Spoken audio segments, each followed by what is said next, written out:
Hello வணக்கம் மக்களே, welcome to the channel ஊன் விருந்து. இன்றைக்கி உங்கள் எல்லாரையும் ஒரு ட்ரெடிஷ்னலான ரெசிபியில் தான் பார்க்க வந்திருக்கேன். ராகி களியும் கீரை கூட்டு கீரை மசியல் அப்படின்னு சொல்லுவாங்க. இது வந்து ரொம்ப முக்கியமான இன்க்ரீடியன்ட் ராகி தான். ராகியை வந்து நல்லா கழுவி ஊற வச்சு வெயிலில் காய வச்சு அதை 2 நாள் கழித்து இப்போ நான் வறுத்து அதை மாவாக அரைச்சி வைக்க போகிறோம். இப்போ அதை வந்து ஒரு லைட்டாக சூடாக இருக்கிற மாதிரி ஒரு பேனில் வந்து வறுத்து எடுத்து வச்சுக்கலாம். இதுக்கு நடுவில் வந்து நம்ம கீரை மசியல் எப்படி பண்ணலான்னு பார்த்துடலாம். அதுக்கு நல்லா பாசிப்பருப்பு வந்து எடுத்துக்க போகிறோம். ஒரு அரை டம்ளர் அளவுக்கு வந்து பாசிப்பருப்பு எடுத்துக்கோங்க. ஏன்னா அரைக்கட்டு கீரை தான் நான் போட போகிறேன். பாசிப்பருப்பை நல்லா ஃபஸ்ட்டு வேக வச்சுட்டு அது கூட வந்து பச்சை மிளகா ஒரு 2 இல்லை 3 உங்கள் காரத்துக்கு ஏற்ற மாதிரி வந்து பச்சை மிளகா ஆட் பண்ணிக்கோங்க.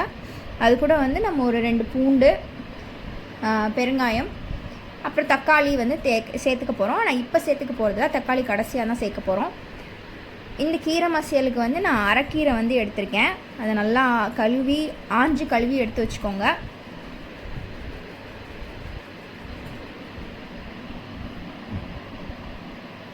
இப்போ நல்லா பருப்பு வந்து கொதிச்சிட்ருக்கிற டைமில் நீங்கள் 2 பூண்டையும் வந்து சேர்த்துட்டு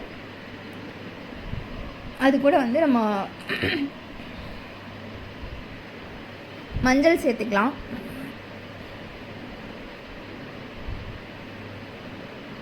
ஒரு ஸ்பூன் அளவுக்கு சீரகம் சேர்த்துக்கலாம். அது நல்லா வந்து இப்போ பாசிப்பருப்பு நல்லா வேகட்டும். சீக்கிரமாகவே வெந்துடும் பாசிப்பருப்பு. அது வெந்ததுக்கப்புறம் நம்ம கீரையை வந்து சேர்த்துக்க போகிறோம். அதுக்கு நடுவில் நம்ம மாவு வந்து அரைச்சி வச்சிட்டோம். ராகி களிக்கின்றதுக்கு வந்து ஒரு கப் அளவுக்கு தான் நான் ராகி மாவு எடுத்திருக்கேன். அதை நல்லா நீங்கள் தண்ணியில் லைட்டாக கொஞ்சம் கொஞ்சமாக தண்ணி ஊற்றி கரைச்சி வச்சுக்கோங்க. நல்ல தண்ணி கன்சிஸ்டன்சியில் கரைச்சி வச்சுக்கோங்க, கெட்டியாக இல்லாமல். அப்போ தான் நம்ம வந்து கொதிக்கிற தண்ணியில் ஊற்ற போகிறோம். இதை சில பேர் வந்து தண்ணியில் அப்படியே டைரெக்டாக மாவு ஊற்றுவாங்க. அது வந்து அப்படியும் பண்ணலாம், இப்படி கரைச்சும் ஊற்றலாம். ஸோ நல்லா கரைச்சி வச்சுக்கோங்க. இப்போ பார்த்திங்கன்னா ஃபுல்லாக தண்ணியாக தான் இருக்கும். ஸோ நம்ம இதை வந்து அப்படியே கொதிக்கிற தண்ணியில் ஊற்ற போகிறோம். இப்போ பருப்பு நல்லா வெந்துருச்சதுக்கு நடுவில் இதில் நம்ம கீரையை வந்து சேர்த்து நல்லா கிண்டி விட்டுக்கோங்க. கீரையும் பருப்பும் நல்லா வேகட்டும். தேவையான அளவுக்கு உப்பு வந்து சேர்த்துக்கோங்க பருப்பு கூடயே. கீரை நல்லா வந்து வெந்ததுக்கப்புறம் நம்ம தக்காளி வந்து ஒரே ஒரு தக்காளி மட்டும் கட் பண்ணி ஆட் பண்ணிக்கலாம்.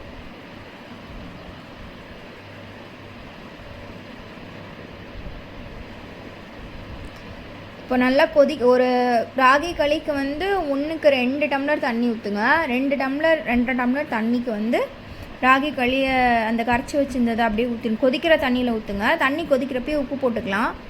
கொதிக்கிற தண்ணியில் விட்டு நல்லா கிண்டி விட்டுட்டே இருங்க. அப்போ தான் அது வந்து கெட்டியாக ஆகாமல் இருக்கும். கெட்டியாக வந்துச்சுன்னா அப்புறம் வந்து களி நல்லா இருக்காது உருண்டை பிடிக்கிறதுக்கு. நல்லா இந்த மாதிரி கிண்டி விட்டுட்டே இருந்தீங்கன்னா ஒரு 5 to 10 மினிட்ஸில் வந்து இந்த மாதிரி வந்துடும். இது நல்லா வந்து இன்னும் கிண்டி விட்டிங்கன்னா 5 மினிட்ஸ் கழித்து சட்டியில் ஒட்டாத அளவுக்கு வந்து ராகி களி வந்துடும்.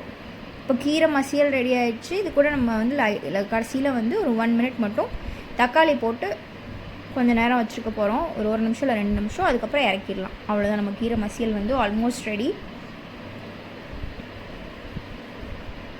இப்போ பார்த்திங்கன்னா நல்லா ராகி களி வந்து சட்டியில் ஒட்டாத அளவுக்கு வந்துருச்சு. ஸோ இந்த ஸ்டேஜில் நம்ம ஆஃப் பண்ணி ஒரு 5 மினிட்ஸ் வந்து மூடி வச்சுருங்க. அப்போ தான் நம்ம அதை வந்து களியாக உருட்டி எடுக்க முடியும். பார்த்திங்கன்னா கீரை மசியல் ரெடி. இதை நம்ம தாளித்து கொட்டிடலாம். தாளிக்கிறதுக்கு வந்து கடுகுளுந்தம் பருப்பு, கருவேப்பிலை, சின்ன வெங்காயம், ஒரு வரமிளகா சேர்த்துருக்கேன். அவ்வளோதான். இதை நம்ம தாளித்து எடுத்துட்டோன்னா நம்மளோட கீரை மசியல் கீரை கூட்டு ரெடி ஆகிடுச்சு.